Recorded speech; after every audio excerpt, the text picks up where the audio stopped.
Dulu satu visi, kuasai dunia. Kini beda misi, rebut kendali. Dulu mereka duduk melingkari meja yang sama, menjatuhkan monarki, mengatur dunia. Tapi kini mereka membentuk dua kubu yang berhadapan. Siapa sebenarnya yang mereka wakili? Dan dunia ini akan dibawa kemana? Kita akan bahas di sini di Lintasan Pemikiran.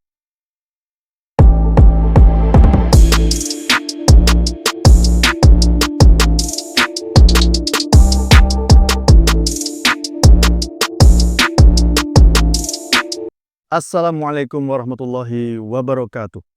Thinkers, ini adalah video ketiga dari video trilogi kita.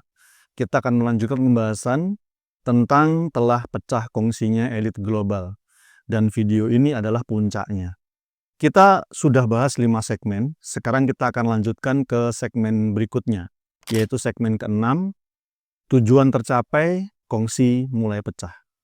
Thinkers, bicara tentang pecah, berarti sebelumnya adalah menyatu. Maka pertanyaannya adalah, apa yang menyatukan kita? Manusia adalah makhluk sosial. Manusia tidak mungkin melakukan segala sesuatunya itu sendiri. Manusia pasti butuh orang lain yang itu bisa membersamai dia, ya, kemudian bisa bekerja bersama dia, ya. Lalu apa yang membuat kita merasa kita? Thinkers, dalam perjalanan sejarah, manusia menemukan banyak bentuk ikatan. Setiap ikatan lahir dari kebutuhan yang berbeda dan bahkan membentuk tatanan yang berbeda pula. Setidaknya ada 5 jenis ikatannya yang biasa digunakan oleh manusia untuk mereka saling mengikatkan diri untuk menjadi bagian dari sesuatu. Ya. Yang pertama adalah ikatan kesukuan. Ikatan kesukuan ini adalah ikatan yang lahir dari kesamaan hubungan darah dan kekerabatan. Jadi dengan samanya hubungan darah dan kekerabatan ini bisa jadi ada orang yang itu berbeda. Mungkin tempat tinggalnya, berbeda nationality, kebangsaannya beda. Beda pula mungkin agamanya. Tapi mereka bisa bersatu, bisa saling mengikatkan diri dengan kesamaan suku. Misalnya apa? Misalnya contohnya adalah bagaimana orang-orang, mohon maaf ya, misalnya orang-orang Madura misalnya begitu ya, yang mereka itu menyebar kemana-mana. Atau orang-orang Padang, nah orang-orang Padang nih ya, mereka sampai misalnya mengembara sampai ke mana gitu ya, di sana mereka bikin paguyuban, padahal bisa jadi mereka itu dari mungkin ya, saya nggak tahu ya, apakah agamanya ada yang berbeda, atau Jawa aja deh. Jawa. Kalau Padang saya mencari agama yang berbeda mungkin ada tapi sulit ya. Jawa ya. Jawa misalnya ketemu di Amerika, orang Jawa ketemu di Bandung ya. Mungkin bisa jadi agamanya berbeda tapi mereka punya kesamaan ya, hubungan darah dan kekerabatan, yaitu suku ya. Maka itu bisa mengikat mereka. Kemudian yang kedua adalah ikatan kebangsaan. Ikatan kebangsaan adalah ikatan yang lahir dari kesamaan tempat lahir dan tempat hidup, yang itu tentu saja berlangsung bergenerasi-generasi ya. Nah, ikatan kebangsaan ini kelompok yang mereka terikat dengan ikatan kebangsaan ini bisa jadi mereka berasal dari suku yang berbeda atau agama yang berbeda. Contohnya apa? Contohnya adalah ya Indonesia. Kita bisa gunakan itu sebagai contoh ya. Jadi kalau kita bisa lihat di Indonesia ini, ikatan kebangsaan yang mengikat penduduknya, mengikat warga negaranya ya, itu bahkan bisa lintas suku, beda suku nggak masalah, beda agama juga nggak ada masalah ya. Mereka bisa saling mengikatkan diri dengan ikatan kebangsaan tadinya. Kemudian ikatan yang ketiga adalah ikatan kepentingan. Ini adalah ikatan yang lahir dari kesamaan tujuan, kebutuhan, manfaat, keuntungan atau hasil yang hendak diraih bersama. Nah, ketika orang mempunyai kepentingan yang sama, kemudian mereka saling mengikatkan diri, bisa jadi mereka itu agamanya berbeda, bisa jadi sukunya berbeda, bisa jadi kebangsaannya juga berbeda ya. Tapi ketika mereka punya kepentingan yang sama, mereka mengikatkan diri. Contohnya apa ya? Contohnya perusahaan-perusahaan ya. Perusahaan-perusahaan bisnis, kontrak-kontrak kerjasama semua mereka saling mengikatkan diri, padahal mereka yang terikat tadi itu bisa jadi agamanya berbeda, bangsanya berbeda, sukunya berbeda, ya. Dan kemudian ada yang keempat adalah ikatan ruhani, ya. Ikatan ruhani adalah ikatan yang lahir dari kesamaan spiritualitas, pengalaman batin, moralitas. Contohnya adalah misalnya dari saudara kita, teman-teman yang ada di agama Katolik misalnya. Mereka bisa jadi ya ketika kemarin misalnya Paus wafat ya, kemudian terjadi apa itu kemarin istilahnya konklav ya, kemudian terpilih Paus yang baru ya, kita lihat bagaimana kebahagiaan itu meliputi banyak sekali orang-orang yang terikat dengan ikatan ruhani ini yang bisa jadi mereka itu berasal dari suku yang berbeda. Berbeda pula kebangsaannya ya. Dan mungkin mereka juga punya kepentingan-kepentingan berbeda ya, tetapi ketika ada peristiwa itu dan itu adalah mengikat mereka secara spiritualitas, secara spiritual ya, maka mereka pun kemudian bisa merasakan hal yang sama ya. Itu yang keempat. Dan yang kelima adalah ikatan ideologi ya. Nah, ikatan ini adalah lahir dari kesamaan cara memandang dunia dan cara menjalani kehidupan. Nah, thinkers, dari 5 jenis ikatan ini kita akan fokus di ikatan yang ketiga, yaitu ikatan kepentingan. Mengapa ikatan ketiga? Karena ikatan inilah yang digunakan oleh elit global untuk saling mengikatkan diri. Nah, kelemahannya ikatan ini adalah apa? Ketika tujuan sudah tercapai, kepentingan yang mereka ingin raih bersama itu sudah mereka dapatkan, maka ikatan ini akan selesai. Contohnya ya tadi, misalnya katakanlah ada kerjasama bisnis ya. Begitu sudah selesai ya sudah gitu ya. Atau misalnya ikatan ketika mereka gotong royong untuk membangun sesuatu ya. Ketika sudah selesai ya sudah. Nah, maka ini pula yang terjadi, yang dialami oleh kaum elit global itu. Kepentingan itu kini sudah tercapai. Monarki-monarki besar yang menggenggam politik dunia sudah mereka tumbangkan. Dan nilai uang yang dahulu berbasis emas dan perak, kini sudah mereka ganti menjadi berbasis utang dan fiat money. Tatanan baru telah terbentuk, mereka kini tinggal berebut kendali atas hasilnya. Maka kemudian terbentuklah suatu poros baru, yang tadinya mereka itu menjadi satu di sisi Amerika ya. Mereka berusaha membentuk tatanan dunia baru. Ketika tatanan telah tercapai, mereka pun akhirnya mulai membentuk sebuah poros baru ya, yang orientasinya satu, yaitu apa? Profit. Ya. Maka sebagian elit global kini kita saksikan mulai mengalihkan pandangannya ke Cina ya. Dan mereka mengalihkan pandangan ke Cina itu bukan karena mereka percaya pada sistem politiknya. Bukan pula karena mereka sepakat dengan ideologi partai komunisnya, namun karena satu hal saja, yaitu profitabilitas, yaitu arus keuntungan. Yang itu membuat mereka berpaling dari Amerika. Dan mereka berpaling dari Amerika itu juga bukan karena tidak sepakat dengan ideologi baratnya, bukan. Melainkan mereka melihat Amerika ini semakin terjebak pada kegaduhan politik internal, sebagaimana kita saksikan kemarin yang baru terjadi ya, kerusuhan di Los Angeles, demo yang kemudian direspon oleh Trump ya, dengan kemudian mengirimkan Garda Nasional, mengirimkan angkatan laut ya, marinir ya. Itu gaduh ya. Kemudian utang yang semakin membengkak dan bahkan bukan membengkak lagi, ini udah luar biasa ya, dan ekonomi yang semakin rapuh. Maka ketika kemudian poros ini terbentuk, kapan sih sebenarnya, sebelum kita bahas itu ya, kapan sebenarnya poros ini mulai terbentuk? Maka awal terbentuknya poros baru ini itu tidak lama sebenarnya, pasca ada 5 kejadian ya. Yang pertama, terbentuknya The Fed ya, Federal Reserve ya, tahun 1913, yang itu artinya adalah tandon raksasa dolar telah terbentuk ya. Kemudian yang kedua, terjadinya Perang Dunia yang pertama tahun 1914 sampai 1918. Yang ini menandai apa? Ini menandai mengalir derasnya cadangan emas dunia ya ke Amerika, berpindah ya. Kemudian Perang Dunia yang kedua tahun 1939 sampai 1945 ini menandai lagi disedotnya besar-besaran emas dunia ke Amerika. Yang mana pasca dua perang ini, kira-kira tahun 1944-45, maksudnya di tahun-tahun itu, diperkirakan cadangan emas dunia itu ada sejumlah 29.600-an ton. Hampir 30.000 ton ya. Namun 20.000 tonnya itu ada di Amerika. Berarti apa? Berarti 2/3 lebih cadangan emas dunia ketika itu telah berada di Amerika.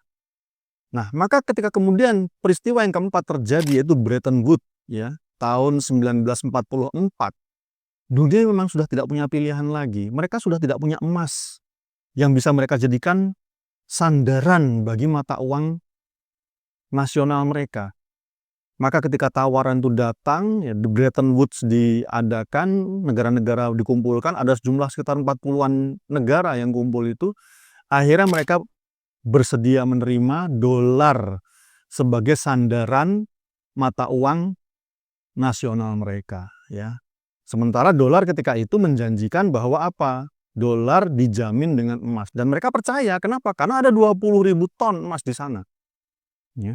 Jadi, maka sejak saat itu banyak negara, dan itu semakin bertambah setiap tahunnya, ya, mereka bersandar kepada dolar. Namun apa yang terjadi? Peristiwa yang kelima terjadi tahun 1971, yaitu banyak disebut sebagai Nixon shock. The strength of a nation's currency is based on the strength of that nation's economy. And the American economy is by far the strongest in the world. Accordingly, I have directed the Secretary of the Treasury to take the action necessary to defend the dollar against the speculators.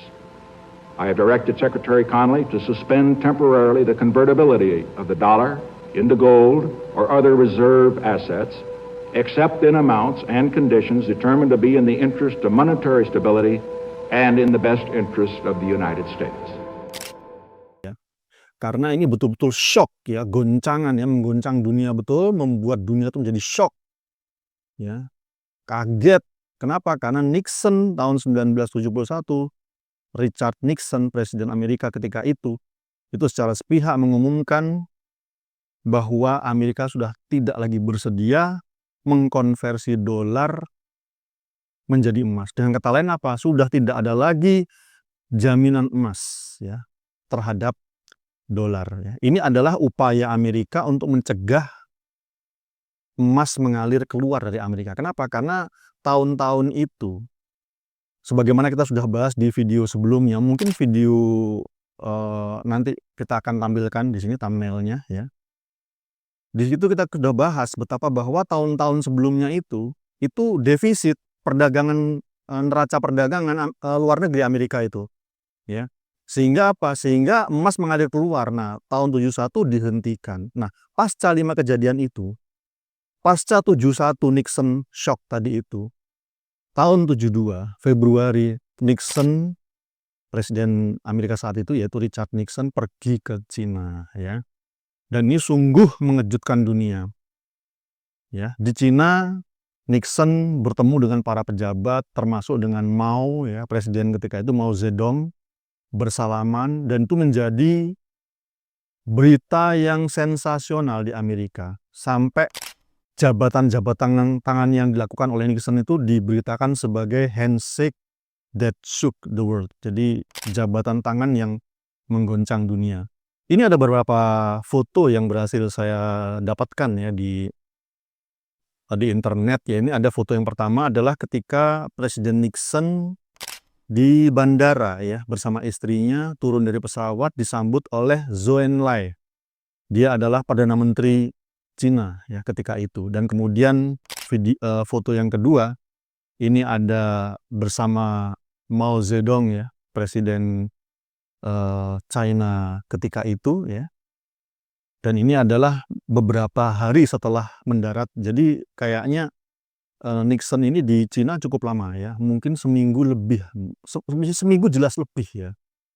Kemudian foto yang ketiga ini adalah pada salah satu jamuan makan malam nih. Nixon ceritanya tuh belajar pakai sumpit ya. Nah, ini adalah soft diplomasi ya. Ini seolah-olah cuma kayak makan-makan aja ya, tapi ini sebenarnya mengandung sesuatu ya. Nah, baik thinkers. Pasca kunjungan Nixon ke Amerika itu, maka kemudian pandangan dunia pun berubah, termasuk pandangan sebagian elit global tadi itu terhadap Cina ya. Dan setelah mereka menyaksikan, mereka mencoba menghitung, mereka menyimpulkan bahwa Cina ini punya potensi menjadi surganya manufaktur. Ketika itu Cina belum apa-apa, tapi mereka sudah melihat, wah ini luar biasa. Kenapa? Karena yang jelas sangat menonjol ketika itu adalah Cina itu tenaga kerjanya murah. Kemudian mereka terampil dan mereka juga disiplin. Langsung terbayang dalam pikiran para elit global itu adalah apa? Wah, ini kalau bikin pabrik di sini, ini peluang ekspornya besar karena biaya produksinya sangat rendah. Marginnya sangat lebar dan itu bisa menguasai pasar dunia. Ya. Dan ini semua kunjungan Nixon ini terjadi bahkan sebelum terjadinya reformasi Deng Xiaoping. Sebagaimana kita tahu, kebanyakan orang dan saya juga tadinya mengira begitu, mengira tonggak itu ada di Deng Xiaoping itu, ternyata tidak. Ternyata itu sudah terjadi di sebelumnya, yaitu ini kunjungan Richard Nixon ke China karena diundang ya. Nah, maka kita bisa lihat ya, perubahan itu kunjungan tahun 71 ya. Kunjungan tahun 72. Maka tahun 72 itu juga hanya berapa bulan pasca kunjungan Nixon, itu perusahaan Amerika UOP ya, yaitu Universal Oil Products Incorporation ya, tahun 72 mendapatkan undangan untuk memberikan nasihat teknologi petrokimia dan serat sintetis. Ini karena Cina tuh ingin ladang-ladang kapasnya itu akan dirubah menjadi ladang pangan ya. Dan untuk tekstil ya, mereka untuk sandang mereka akan menggunakan serat sintetis. Tahun 72 diundang, tahun 75 Maret mulai negosiasi proyek ya untuk pabrik alkilasi deterjen dan paraksilen ya. Kemudian Desember ya sudah melakukan tanda tangan kontrak senilai berapa? 68 juta US dollar. Ini angka yang kecil sekali untuk ukuran saat ini. Tapi ketika itu karena ini baru uji coba, ini luar biasa. Kemudian perusahaan kedua yang bisa saya temukan adalah AIG. Nah, ini kalau thinkers, kalau kalian mungkin ada yang penggemar MU ya, Manchester United kira-kira mungkin 20 tahun yang lalu saat Cristiano Ronaldo masih ada di MU ya. Masih ada Alex Ferguson juga. Itu kan logo di sini itu kan AIG lah. Ini AIG ini. Jadi AIG itu adalah American International Group atau salah, American Insurance Group ya, atau antara itu ya. Yang mana ini adalah perusahaan asuransi dan jasa keuangan. Uniknya, perusahaan ini sebenarnya justru didirikan pertama kali adalah di Shanghai, justru. Tahun 1919 oleh Cornelius van der Star ya. Namun tahun 1949 perusahaan ini dipaksa keluar dari Cina pasca terjadinya revolusi komunis ya. Dan tahun 72 ini pasca kunjungan Nixon, akhirnya AIG pun dalam tanda petik pulang kampung ya, masuk kembali ke Cina. Itu 72. Contoh lagi tahun 73, ini setahun setelah kunjungan Nixon. Itu Caltex, ya kita tahu itu bagian dari bisnisnya Chevron Texaco, itu juga berkunjung melakukan survei-survei tahun 72. Kemudian Westinghouse. Westinghouse ini buat kalian thinkers ya yang pernah nonton film The Current War ya, yaitu perang arus, itu mengkisahkan antara persaingan antara Westinghouse ini dengan Thomas Alva Edison ya, dan Edison kalah gitu ya. Ya, Edison yang katanya penemu bola lampu itu kalah dalam perangnya dengan Westinghouse ya.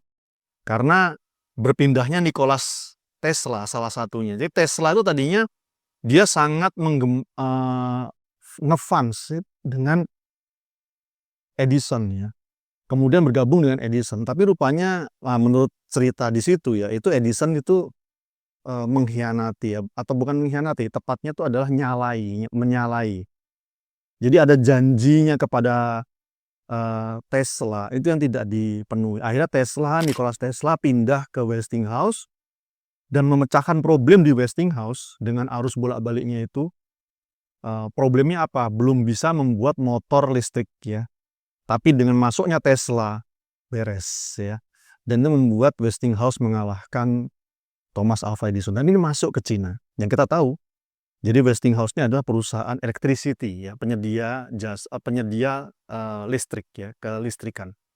Kemudian masuk juga perusahaan Baker Trading dan Byron Jackson yang ini adalah perusahaan supplier peralatan ladang minyak. Nah, kita udah tahu nyambungnya kemana ya. Kemudian ada Dresser Industries ya, ini adalah supplier kompresor industri ya. Itu contoh ya. Yang jelas tahun 73 ini Cina ya mengundang investor-investor ya. Titik beratnya dua, yaitu satu teknologi berat dan energi, contohnya tadi Caltex, Westinghouse ya, Baker, Dresser. Dan yang kedua adalah proyek skala besar peralatan industri. Yang ini nanti akan diperuntukkan untuk petrokimia, energi dan pertambangan. Cukup sampai 73, 72, 73 karena ini cuma contoh saja. Nah, dan kita melompat ke pasca reformasi Deng ya. Reformasi Deng Xiaoping terjadi tahun 1978 dan pasca itu FDI yaitu Foreign Direct Investment ya, investasi langsung asing langsung melesat. Tahun 1979 pasca dibentuknya zona ekonomi khusus ya, daerah-daerah yang zona ekonomi khusus yaitu di Shenzhen, Zhuhai dan Xiamen ya. Itu tahun 79 sampai 91 itu investasi FDI tadi itu langsung merangkak naik ya. Rata-rata per tahun 1,8 miliar US dollar ya. Itu lumayan ya. Dari tadi yang cuma berapa? 100 dolar aja, 100 miliar nggak ada. Ini 100 juta ya. 100 juta US dollar aja nggak ada. Ini langsung naik menanjak ke 1,8 miliar US dollar per tahun ya. Kemudian tahun 92 pasca dilakukannya atau dicanangkannya reformasi lintas provinsi, maksudnya apa? Maksudnya yang tadinya zona ekonomi khusus hanya beberapa kota saja, ini langsung merata di provinsi-provinsi, terutama kota-kota yang di pesisir timur ya. Maka FDI tahun 92 itu melompat langsung ke 11 miliar US dollar per tahun. 93 melompat lagi ya, berlipat lagi menjadi 27,5 miliar US dollar per tahun ya. Dan boomnya ya, itu era boomnya ketika itu ada di tahun 94 sampai 1997 yang rata-rata itu mencapai 28 sampai 40 miliar US dollar per tahun. Namun rekornya terjadi di tahun 2018 dan 2021. 2018 itu adalah 139 miliar US dollar per tahun dan tahun 2021 adalah 173 miliar US dollar per tahun. Jadi kita sekarang tahu mengapa Cina bisa sekaya ini, yang menjadi negara yang dulunya kayak begitu ya, lebih miskin daripada Indonesia. Sekarang kaya sekali. Selain memang kelihayan dia untuk industri ya, untuk perakitan dan seterusnya, ketekunannya dan seterusnya. Tapi memang ada aliran investasi dari luar yang itu mempercepat urusannya. Sehingga sekarang Cina sudah menjadi poros baru ya. Cina sekarang sudah punya The Fed versinya sendiri yaitu PBOC ya, People's Bank of China. Cina sudah punya dolarnya sendiri yaitu renminbi atau yuan. Jadi renminbi itu adalah nama mata uangnya dan yuan itu adalah satuannya ya. Jadi kalau kita belanja, kalau kita rupiah itu kebetulan namanya ya rupiah, satuannya juga rupiah. Kalau di Cina tidak, namanya renminbi, satuannya yuan. Jadi kalau misalnya ini harganya berapa? 20 yuan. Tidak ada namanya 20 renminbi, tidak ada. 20 yuan ya. Dan bahkan sudah ada sebagian negara yang terang-terangan menjadikan yuan tadi itu sebagai cadangan devisa negaranya, yaitu Cina itu sendiri, Rusia, Argentina, Brazil, Saudi Arabia, India, Afrika Selatan, Chili, Malaysia, dan lain-lain. Cina juga punya SWIFT-nya sendiri. Jadi itu adalah alat atau media ya untuk kemudian transaksi antar negara ya. SWIFT itu kepanjangannya adalah Society for Worldwide Interbank Financial Telecommunication. Sementara versi Cina namanya CIPS ya, CIPS, yaitu Cross Border Interbank Payment System. Bedanya, Cina sudah selangkah lebih maju bahkan. Cina sudah melakukan uji coba yuan digital. Sementara Amerika yaitu The Fed baru sedang riset. Ya. Bedanya lagi antara keduanya ya. The Fed itu bebas dari kontrol politik atau pemerintah ya. Yang ini ada plus minusnya. Plusnya bisa menjaga inflasi, stabilitas, dan kepercayaan pasar tanpa intervensi dari politik. Jadi bebas intervensi politik. Minusnya, cenderung kurang sensitif terhadap rakyat dan berpotensi bentrok dengan pemerintah. Seperti kemarin, bentrok antara Jerome Powell ya dengan gubernur The Fed ya dengan Trump ya meributkan masalah bunga ya tingkat suku bunga ya. Sementara di sisi yang lain PBOC, People Bank of China, itu justru berada di bawah kontrol politik pemerintah ya. Yang mana plus minusnya? Plusnya tentu saja akan memberikan stabilitas, koordinasi yang cepat, dan bisa mendukung agenda nasional. Namun minusnya ini akan menurunkan transparansi. Ini kepentingan bisnis atau kepentingan politik. Nah gitu ya. Dan ini akan menghambat kredibilitas internasional yuan. Jadi kalau yuan ini mau diinternasionalisasi, ingin menjadi standar alat tukar ya sebagaimana dolar. Nah ini isu yang terakhir ini itu bisa cukup mengganggu ya. Nah, dari semua perbedaan dan kesamaan tadi, kira-kira siapa yang menang? Nah, kalau pertanyaannya sudah muncul, berarti kita menginjak ke segmen yang terakhir, apa yang selanjutnya akan terjadi. Thinkers, kita melihat, kita menyaksikan, Amerika ini sungguh menanggung beban yang tidak sederhana ya. Kita saksikan politiknya gaduh ya. Politiknya gaduh ya. Kemudian utangnya itu segunung sekarang itu, ya jauh berlipat-lipat ya dibandingkan dengan cadangan devisanya ya. Kemudian ekonominya juga sekarang semakin rapuh. Namun Cina juga demikian. Cina punya problem yaitu sistem politiknya yang tertutup ya. Dan ini bisa berpotensi seperti menciptakan bom waktu ya. Kasus Tiananmen contohnya ya sampai sekarang itu tidak ada cerita ya. Di permukaan kelihatannya baik-baik saja, di bawah tanah kita tidak tahu ya. Kemudian krisis demografinya juga ini agak-agak serem ya. Jadi kita melihat krisis demografi di Cina ini tidak bisa disepelekan ya. Nah, maka ketika kita menyaksikan itu semua, kira-kira siapakah yang akan memenangkan pertarungan? Kita tentu saja jawabannya ya kita saksikan saja bersama bagaimana ke depannya. Namun, apakah jangan-jangan mereka ini hanyalah aktor berbeda yang diasuh oleh manajemen artis yang berbeda, namun menjalani skrip di bawah sutradara yang sama? Apakah jangan-jangan seperti itu? Kita tidak tahu juga. Mengapa? Karena kalau kita saksikan, ekonomi mereka itu dibangun di atas pondasi yang dalam tanda petik seagama. Yaitu pondasinya adalah apa? Utang dan fiat money ya.